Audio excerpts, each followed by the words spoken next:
Non-core roles are those roles which are not mandatory for the Scrum project and may include team members who are interested in the project, have no formal role on the project team, may interface with the team, but may not be responsible for the success of the project.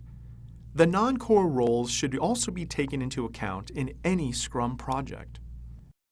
The non-core roles are not mandatory for the Scrum project, and they might not be continuously or directly involved in the Scrum process.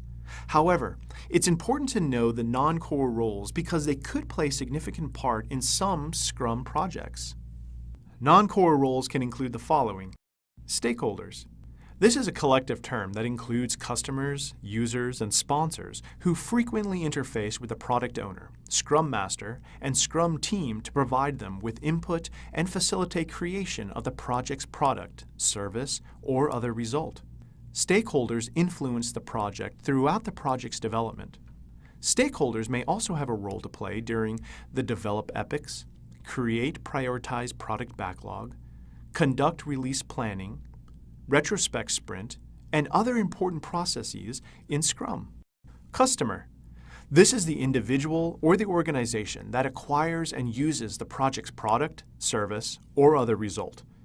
For any organization, depending on the project, there can be both internal customers, which means they're within the same organization, or external customers, which means they work outside of the organization.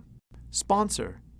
This individual or organization provides resources and support for the project.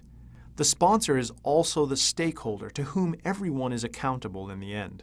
At times, the same person or organization can play multiple stakeholder roles. For example, the sponsor and the customer may be the same entity. Vendors include external individuals or organizations that provide products and services that are not within the core competencies of the project organization. Scrum Guidance Body, also referred to as SGB. This is an optional role.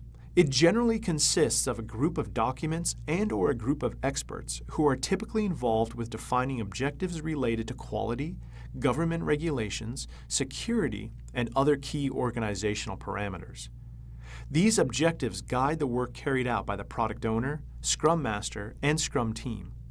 The Scrum Guidance Body also helps capture the best practices that should be used across all Scrum projects in the organization. The Scrum Guidance Body doesn't make decisions related to the project. Instead, it acts as a consulting or guidance structure for all the hierarchy levels in the project organization, the portfolio, program, and project. Scrum teams have the option of asking the Scrum Guidance Body for advice as required.